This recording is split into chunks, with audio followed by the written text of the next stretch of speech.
चलिए देखते हैं हम लोग कि पिछले क्लास में हम 2 घंटे का जिस समय वीडियो लिए थे लाइव क्लास में, उस समय हम आप लोग को एजुकेशन भी पढ़ा दिए थे, क्लास 12 का 3rd सेमेस्टर का, और साथ साथ ज्योग्राफी भी कराए थे। आज हम लोग देख लेंगे आगे उसी चैप्टर से, चैप्टर 1 से ही देख लेंगे कि इसमें मैचिंग के भी बारे में कुछ दिया हुआ है। स्टेटमेंट वगैरह करा दिए थे पिछले वीडियो में, इसमें मैचिंग्स की कुछ दिया हुआ है। मैचिंग से हम लोग सुनिश्चित कर लेंगे टोटल क्वेश्चन आंसर कि क्या क्या इसमें आ सकते हैं एग्जाम में। देखिए यहाँ पे हम पहले से आंसर कर चुके हैं, यहाँ पे मैचिंग केवल करना है। मैचिंग करने के बाद इसको क्या करेंगे, सॉल्व करेंगे। सतत विकास लक्ष्य SDG 4 2023 तक समावेशी एवं समान गुणवत्ता वाली शिक्षा सुनिश्चित करना है। सार्क शिक्षा नीति जो होती है, दक्षिण एशियाई देशों में शिक्षा सहयोग बढ़ाना है। और सार्वभौमिक बुनियादी शिक्षा जो है, जो यूनिवर्सल होता है, यूनिवर्सल पूरा सार्वभौमिक, वो UBE से नाम से आता है। सभी बच्चों के लिए प्राथमिक शिक्षा क्या किया जाएगा, उपलब्ध कराया जाएगा। जो कितने साल से कितने साल तक है, 6 से 14 साल तक के बच्चों को निःशुल्क शिक्षा दिया जाएगा। ये आर्टिकल 21 का क में भी शामिल है। समझ में आ गया। तो सतत विकास के लिए क्या, 2030 सार्क शिक्षा नीति दक्षिण एशियाई देशों में, और सार्वभौमिक बुनियादी शिक्षा हो जाएगी सभी बच्चों के लिए, एकदम शिक्षा उपलब्ध कराना ही कराना है। अच्छा, दूसरा मैचिंग अगर देखते हैं, कॉलम ए से कॉलम बी का मैचिंग कराना है। तो इसमें स्वयं स्वयं जो है, इसमें ऑनलाइन पाठ्यक्रमों को निःशुल्क उपलब्धता कराई जाएगी। दीक्षा जो है, यह शिक्षकों के लिए ई लर्निंग प्लेटफॉर्म होगा। जो शिक्षक इसमें क्या करेंगे, पढ़ेंगे, ठीक है, और उसके बाद पढ़ाएंगे। ई लर्निंग प्लेटफॉर्म है। ई लर्निंग हम लोग उसी को कहते हैं जब नेट, इंटरनेट या फिर ऑनलाइन हम लोग जब क्लासेस लेते हैं तब उसको ई लर्निंग कहा जाता है। ठीक है। अच्छा, दूसरा ई पाठशाला। ई पाठशाला का मतलब है डिजिटल पाठ्य पुस्तक का मुफ्त पहुंचाना।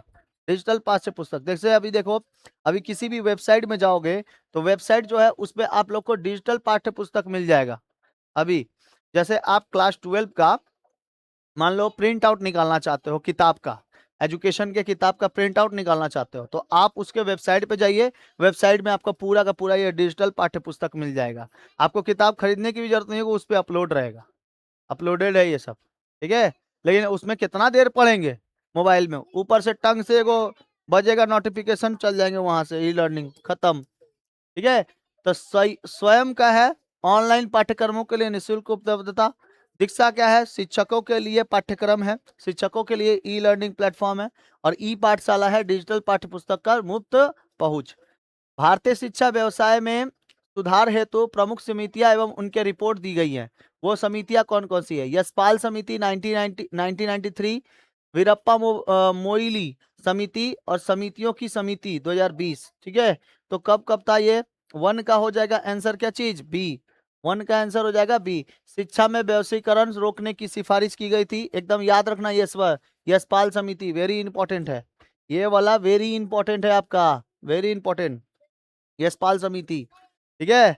एग्जाम में आपका क्या क्या बोले, कौन कौन सा पढ़ के जाना है, ऑपरेशन ब्लैक बोर्ड, ठीक है, operation blackboard, Kothari commission, Mudaliar commission, Sarva Shiksha Abhiyan, सर्व शिक्षा अभियान। ठीक है।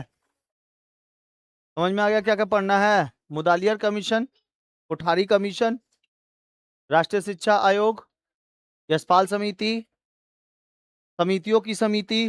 ठीक है। ये सब वेरी वेरी इंपॉर्टेंट सब है सब। तो इसका आंसर यशपाल समिति का शिक्षा में व्यवसायिक कर रोकने की सिफारिश है। वीरप्पा मोइली समिति जो है तकनीकी शिक्षा में सुधार का सुझाव है।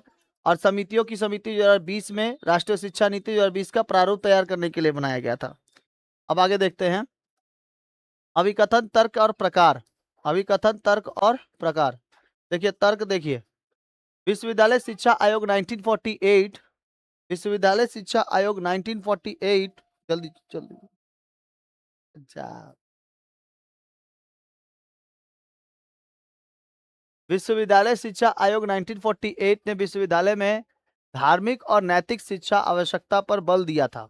और तर्क क्या है, इसका मानना था कि शिक्षा को केवल व्यावसायिक प्रशिक्षण पर ध्यान केंद्रित करना चाहिए।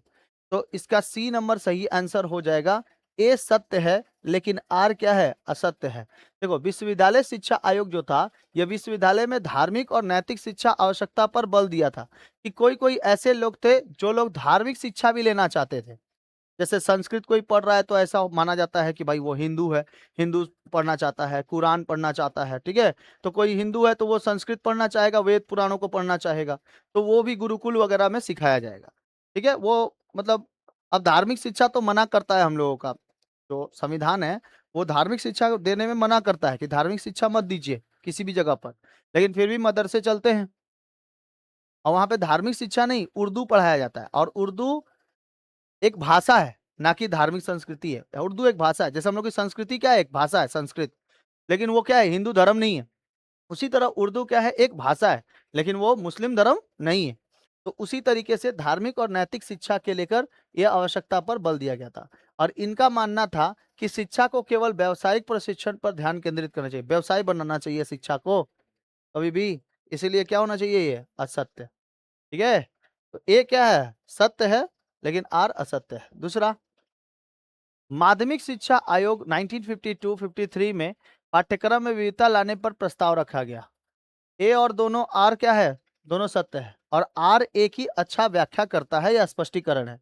मतलब कि ये इसमें देखो स्पष्ट हम लोग को नहीं मिल रहा है, इसमें स्पष्ट मिल रहा है क्या, माध्यमिक शिक्षा आयोग 1952 में पाठ्यक्रम में विविधता लाने का प्रस्ताव रखा, बस। लेकिन पूरा स्पष्ट तो है नहीं। स्पष्ट किसमें मिलेगा, तर्क में। इसका उद्देश्य छात्रों के विभिन्न आवश्यकताओं को पूरा करने के लिए व्यावसायिक और सामान्य शिक्षा के अवसर प्रदान करना था, ठीक है। अब इसमें था कि इसमें व्यावसायिक और सामान्य शिक्षा अवसर प्रदान करना है सभी के सभी उद्देश्यों के लिए, सभी के सभी आवश्यक जितने भी स्टूडेंट हैं उन सभी लोगों को शिक्षा दिया जाएगा, ऐसा। ओके। दूसरा देखो, भारतीय शिक्षा आयोग 1964-66 में एक समान स्कूल प्रणाली की सिफारिशें की। इसका उद्देश्य वंचित समूहों के लिए गुणवत्तापूर्ण शिक्षा तक पहुंच में असमानता को कम करना था। तो ए और आर दोनों सत्य हैं। आर ए का सही स्पष्टीकरण करता है, दोनों ही क्या है, सत्य है, भारतीय शिक्षा आयोग में। और इसका उद्देश्य क्या था कि गुणवत्तापूर्ण क्या देना है, शिक्षा देना है, गुणवत्तापूर्ण। और इससे पहले किसको शिक्षित होना पड़ेगा, टीचर्स को। टीचर शिक्षित होंगे तभी स्टूडेंट भी क्या हो जाएंगे, शिक्षित रहेंगे। आगे देखो, एनईपी 1986 में ऑपरेशन ब्लैकबोर्ड की अवधारणा पेश की। कार्यक्रम का उद्देश्य माध्यमिक विद्यालयों में शिक्षक छात्र अनुपात में क्या रहेंगे, सुधार करना था। ए सत्य और आर क्या था, असत्य है। ऑपरेशन ब्लैक बोर्ड प्राथमिक विद्यालयों के लिए बुनियादी ढांचे में सुधार के लिए था और माध्यमिक के लिए नहीं, ठीक है। याद रखना है कि ऑपरेशन ब्लैक बोर्ड प्राथमिक विद्यालयों के लिए था और बुनियादी ढांचों में सुधार करने के लिए था, माध्यमिक के लिए नहीं था, प्राथमिक शिक्षा के लिए था, ठीक है। तो ये क्या हो जाएगा, ए सत्य है लेकिन आर क्या हो जाएगा, असत्य हो जाएगा। इसलिए नोट में लिखती है,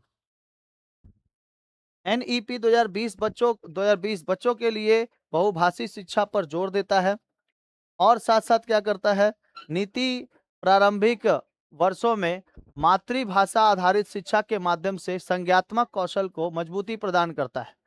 तो ए और दोनों ही क्या हो जाएंगे, सही सत्य हो जाएंगे। एनईपी और इसमें क्या आता है, न्यू एजुकेशन पॉलिसी 2020 में इसके अनुसार बहुभाषी शिक्षा पर जोर दिया गया और इसी में इस वर्ष में मातृभाषा आधारित शिक्षा भी क्या दिया गया, जोर दिया गया, संज्ञात्मक। मातृभाषा मतलब अपने त्रिभाषा के रूप में काम करे, हिंदी, इंग्लिश और अपना क्षेत्रीय भाषा, ठीक है। ये भी आना चाहिए उसको। आगे देखो, आगे क्या कहता है, भारतीय शिक्षा आयोग 1966 ने शिक्षा की 10+2+3 संरचना शुरू करने की सिफारिश की थी। इस संरचना का उद्देश्य भारतीय शिक्षा को अंतर्राष्ट्रीय प्रथाओं के साथ संरेखित करना था। तो ए और आर दोनों ही क्या है, सत्य है। आर एक ही स्पष्टीकरण करता है। याद रखना, फर्स्ट चैप्टर से आपको हमेशा ऐसे ही क्वेश्चंस आएंगे ज्यादातर। आर ए की व्याख्या कर रहा है, ए उसका व्याख्या कर रहा है, ठीक है। ऐसे सत्य असत्य ऐसे सब मिक्सिंग करके आएगा क्वेश्चन, इसीलिए हम बार बार इसके ऊपर ध्यान दे रहे हैं। इससे पहले भी क्लास में हम बता दिए थे, वन चैप्टर का वेटेज बहुत ज्यादा है, ठीक है। बहुत क्वेश्चन ज्यादा है, यहाँ से क्वेश्चन आ सकते हैं, 4-5 को क्वेश्चन रहेगा पक्का, ठीक है। ठीक है, वेटेज ज्यादा है मतलब 4 को क्वेश्चन, 5 को क्वेश्चन। अब वेटेज कम है मतलब 2 क्वेश्चन, 1 क्वेश्चन। समझ में आया? ठीक है। अब ये देखो, एनईपी 2026 में ग्रेड 6 में व्यावसायिक शिक्षा के एकीकरण की सिफारिश करता है। इसका उद्देश्य व्यावसायिक अनुभव प्रदान करना और ड्रॉप आउट दरों को कम करना है। ड्रॉप आउट उसको कहते हैं जो पढ़ाई कर रहे थे लेकिन अचानक से क्या कर दिए, ड्रॉप कर दिए। मतलब कुछ ऐसे काम शामिल हो गए जिसकी वजह से वो पढ़ाई पूरा नहीं कर पाया। तो ड्रॉप आउट के लिए दरों को कम करना था। मतलब बहुत सारे ऐसे लोग थे ना जो पढ़ाई करते करते क्या कर देते थे, ड्रॉप कर देते थे कि भाई हम पढ़ाई नहीं करेंगे। ठीक है, तो उनको कम करना था। तो ये आर और ए और आर दोनों क्या है, सत्य है। न्यू एजुकेशन पॉलिसी के अनुसार 2020 में सभी सिफारिशों ने ये सोचा कि बच्चे लोग पढ़ाई किस कहाँ पे कमी हो रही है हम लोगों की। ठीक है, बच्चे पढ़ाई क्यों नहीं कर रहे हैं। तो इन लोगों ने देखा कि बहुत सारे बच्चे ऐसे थे जो ड्रॉप आउट कर दे रहे थे। बोल रहे थे कि भाई हम ड्रॉप कर देंगे, मेरे को पैसा नहीं मिल पा रहा है, हम कमाने जा रहे हैं। तो कोई कोई देखना 18 साल से कम वाले बच्चे भी क्या चल जाते थे, पढ़ाई लिखाई छोड़ छाड़ के कमाने चल जाते थे। इसलिए उन लोगों को देखा गया कि उनको पढ़ाना जरूरी है। इसीलिए निःशुल्क शिक्षा का प्रबंध किया गया, सरकारी स्कूल का प्रबंध किया गया। ठीक है, उसमें केवल 75 या 100 रुपया दो, 175 रुपया दो, एडमिशन कराओ और एजुकेशन ले जाओ। ठीक है, सरकारी स्कूल। लेकिन कहाँ सरकारी स्कूल में पढ़ाई होता है। कोई कोई सरकारी स्कूल ठीक ठाक पढ़ाता है, तो कोनो कोनो तो पूरा एकदम लोले सब उसमें। ठीक है, चलो अब आज इतना रहने देते हैं, मिलते हैं अगले वीडियो में आप लोगों से।